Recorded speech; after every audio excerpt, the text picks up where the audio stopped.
So hello everyone. जैसा कि board पे टॉपिक लिखा है, आज हम इसी के बारे में डिस्कस करेंगे, that is about bacteriophage. Bacteriophage के ही अंडर हम लाइटिक साइकिल को और लाइसोजेनिक साइकिल को भी कवर करेंगे, जो कि सिलेबस का भी एक पार्ट है।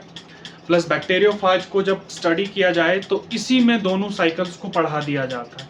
जनरली ज़्यादातर वायरसेस, चाहे वो एनिमल के वायरसेस होते हैं या प्लांट वायरसेस होते हैं, वहाँ पर भी लाइटिक साइकिल और लाइसोजेनिक साइकिल प्रिवेलेंट है, लेकिन जनरली इसको बैक्टीरियोफाज के अंडर ही स्टडी किया जाता है। सबसे पहले मैं बैक्टीरियोफाज के बारे में आपको बता दूं, नाम से पता चल रहा है बैक्टीरियो। बैक्टीरियो का मतलब होता है रिलेटेड टू बैक्टीरिया, और फाज का मतलब होता है eating.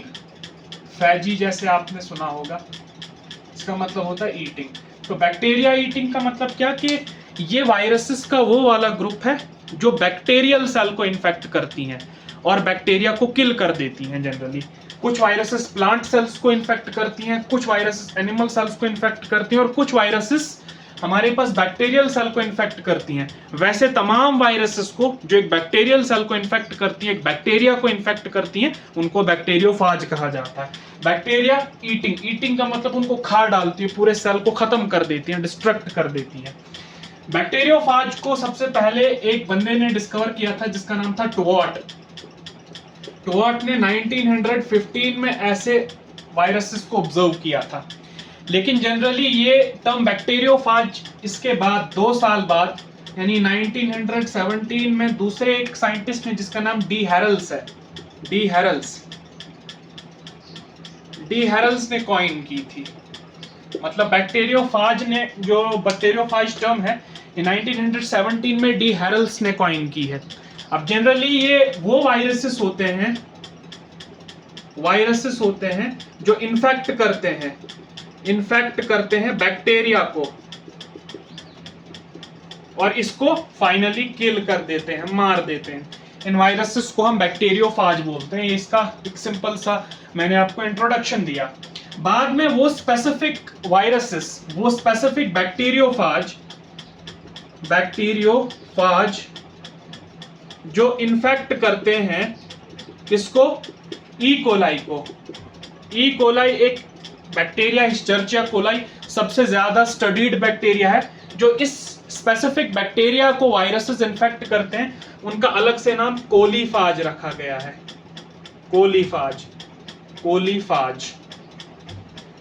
Koli is related to colon. Colon का मतलब स्टमक, कोलन का मतलब जो लार्ज इंटेस्टाइन का पार्ट है उसको कोलन बोलते हैं, क्योंकि ई कोलाई ज्यादातर लार्ज इंटेस्टाइन में मिलते हैं, तो लिहाजा ऐसे बैक्टीरिया को हमने कोलीफाज नाम दिया है। जनरली एक साइंटिस्ट थे हमारे पास जिनका नाम डेलब्रक था। डेलब्रक ने बैक्टीरियोफाजेस के क्लासिफिकेशन में बड़ा अहम किरदार अदा किया है। इन्होंने इनॉमरेट किया है कुछ बैक्टीरियोफाजेस को। जनरली वो कोलीफाज की कैटेगरी में ही आते हैं। नाम दिया उनको T1 to T7 फाज। टी का मतलब उन्होंने इस बैक्टीरियोफाज के लिए रेफर किया है, और 1 का मतलब एक टाइप का बैक्टीरियोफाज, फिर T2 है, फिर T3 है, फिर T4 है, ऐसे ही T7 तक उन्होंने 7 फाजेस को डिस्क्राइब किया है। इनमें से जो T2, T4 और T6 फाज है, देखिए यहाँ पे 2, 4, 6 इवन नंबर से, इसलिए इनको इवन फाजेस कहा जाता है। These are called as even phages. ये इवन फाजेस जो हैं, ये स्टडीड है मोर डिटेल में, स्टडीड इन मोर डिटेल। जो आपके पास T2, T4 एंड T6 फाजेस हैं, इन्हीं फाजेस को हम वायरुलेंट फाजेस भी बोलते हैं।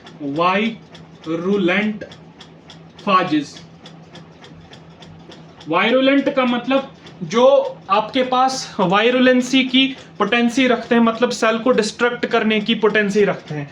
इनके अलावा जो आपके पास ये वाले हैं, T3 है, T1 है, T5 है, इनको ऑड फाजेस बोलते हैं, क्योंकि नंबर 1, 3, 5 ऑड है।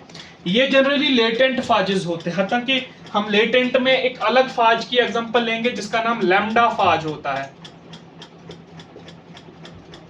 लैम्डा फाज इसको हम लेटेंट फाज भी बोलते हैं। लेटेंट फाज का मतलब कि ये जनरली सेल को इन्फेक्ट करने के बाद उसको डायरेक्टली तोड़ता नहीं है, थोड़ा लेटेंट पीरियड यानी थोड़ा नींद वाले पीरियड में चला जाता है, डॉर्मेंसी जैसी दिखाई देती है। जनरली वो लाइसोजेनिक साइकिल होता है, उसको भी हम डिस्कस करेंगे। फिलहाल के लिए एक जनरल इंट्रोडक्शन था हमारे पास बैक्टीरिया के रिलेटेड। अब हम बात करते हैं थोड़ा, ये जो बैक्टीरियोफाज है जनरली ये टी इवन फाजेस, क्योंकि ये इनको स्टडी किया गया है डिटेल में, इनके जनरल स्ट्रक्चर को मैं थोड़ा आपके सामने डिस्कस करूंगा। उसमें से भी T2 फाज का स्ट्रक्चर मैं आपके सामने डिस्कस करने की कोशिश करूंगा। T2 फाज, हालांकि जो T2 फाज का स्ट्रक्चर है यही हर एक फाज का होगा, थोड़े बहुत अगर माइनर डिफरेंसेस हैं उनको हमने नहीं देखना है। तो इसका स्ट्रक्चर कुछ इस तरीके से होता है। इसका एक हेड होता है, ये हेड एक छोटी सी कॉलर के साथ कनेक्टेड है और नीचे इसमें एक टेल होती है, दिस इज द टेल। इस टेल के बेस पर एक बहुत बड़ी प्लेट होती है। इस प्लेट को अगर मैं आगे से दिख रहा हूं तो ऐसी दिख रही है, लेकिन ये हेक्सागोनल प्लेट होती है। इस प्लेट से आपके पास 6 टेल फाइबर्स निकल रहे होते हैं कुछ इस तरीके से, these are known as tail fibres. और हर एक फाइबर के साथ नीचे एसोसिएटेड इस टेल के कुछ पिंस होते हैं जिनको पैग्स कहा जाता है। हर एक का काम क्या है वो भी मैं आपको बताऊंगा। ये जो टेल होती है या सेंट्रल पार्ट है, इसमें बीच वाला पार्ट तो हॉलो हो रहता है, लेकिन इसके इर्द गिर्द से आपके पास प्रोटीन कैप्सोमियर्स लगे होते हैं। These are the proteinaceous capsomeres, जो कि पूरे एक वायरस पार्टिकल को बनाते हैं इस तरीके से।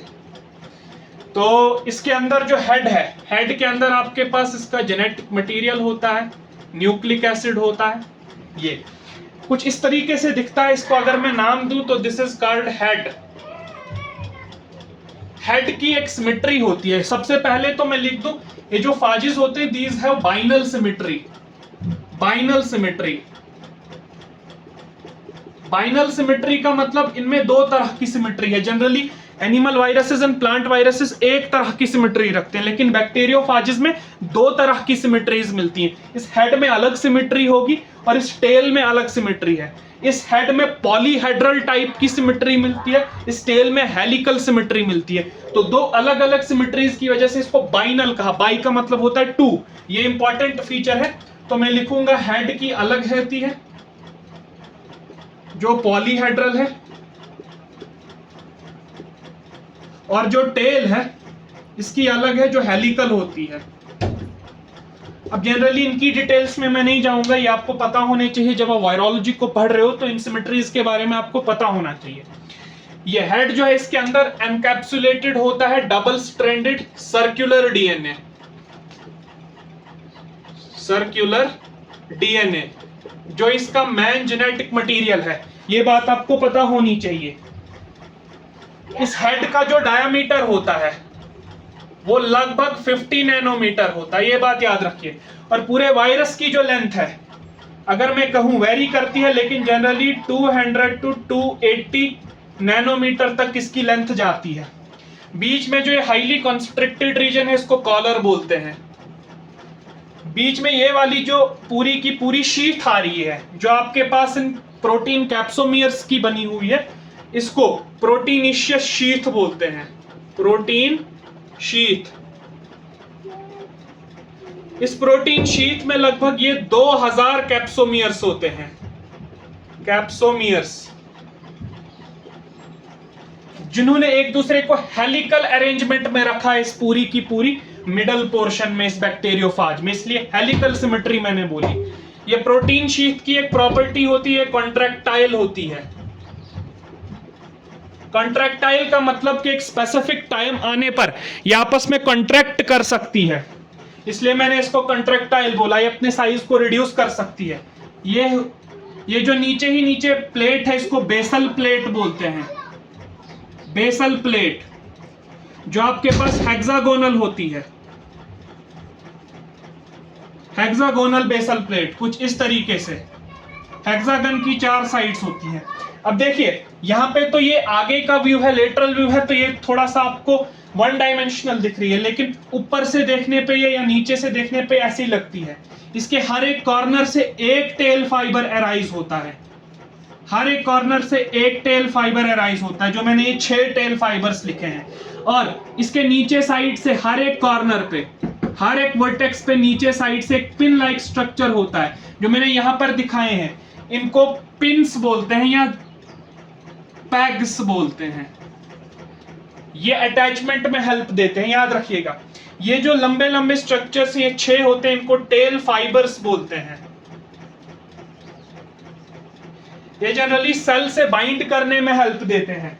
इतनी बात अगर समझ में आ गई हो तो हम आगे चलते हैं। इसका एक स्पेसिफिक फीचर है इस डबल स्ट्रैंडेड सर्कुलर डीएनए का, कि इसमें जो नाइट्रोजनस बेसिस होती है उनमें से जो साइटोसिन बेस है वो थोड़ी मॉडिफाइड टाइप की होती है। जनरली जो हर एक में साइटोसिन मिलता है वैसा नहीं है, इसमें हाइड्रोक्सी मिथाइल साइटोसिन मिलती है। Hydroxy methyl cytosine, hydroxy methyl cytosine देखने को मिलती है। ये इंपॉर्टेंट बात थी। इस टेल फाइबर में ये जो एक हेलिक्स है, ये भी एक एडिशनल इंफॉर्मेशन है, अगर आपको पता होनी चाहिए। इसमें लगभग ये 24 हेलिक्स बनती है। कहां पे गया ये टेल? इसमें ये लगभग 24 हेलिसिस बनती है। हेलिसिस प्लूरल ऑफ हेलिक्स, यानी एक राउंड एक, फिर ऐसे ही टोटल 24 राउंड बनके टोटल प्रोटीन शीट बनती है। ये बात भी आप याद रख सकते हो। इसमें लगभग आपके पास 144 सब यूनिट्स होते हैं, उस बात को छोड़िए, वो एडिशनल नॉलेज है। इतनी बात क्लियर है तो हम आगे बढ़ते हैं। ये इसका स्ट्रक्चर हो गया। जनरली ऐसा स्ट्रक्चर आपको याद रखना है। अब ये काम कैसे करता है, इसका मल्टीप्लिकेटिव साइकिल क्या है, उसको देखने की जरा कोशिश करते हैं। T2 फाज की, जो कि एक टिपिकल लाइटिक साइकिल है, तो इसी से हमें लाइटिक साइकिल भी क्लियर होने वाला है। तो अब मैं लिखूंगा इसका साइकिल, जो कि लाइटिक साइकिल है, कि ये किस तरह से एक बैक्टीरियल सेल को इन्फेक्ट करता है और किस तरह से अपनी जो जनरेशन है उसको आगे बढ़ाता है। तो सबसे पहले आपने याद रखना है, जो पहला स्टेप होता है उसको हम एड्सॉर्प्शन बोलते हैं। एड्सॉर्प्शन या इसी को अटैचमेंट भी कहा जाता है। एड्सॉर्प्शन और अटैचमेंट। एड्सॉर्प्शन का मतलब होता है किसी सरफेस के साथ चिपक जाना, इसको एड्सॉर्ब बोलते हैं। अटैच का मतलब भी होता है यही, किसी के साथ अपने आप को जोड़ लेना, दैट इज एड्सॉर्प्शन और अटैचमेंट। अब आगे हम, तो ये स्टेप है, दैट इज एड्सॉर्प्शन और अटैचमेंट। होता क्या है कि एक बैक्टीरिया को आप कंसिडर कीजिए, जनरली ई कोलाई ही बना लीजिए। समझ लीजिए ये ई कोलाई का मेन डीएनए है, न्यूक्लियोइड है, दिस इज ई कोलाई। अब होता क्या है कि एक बैक्टीरियोफाज आता है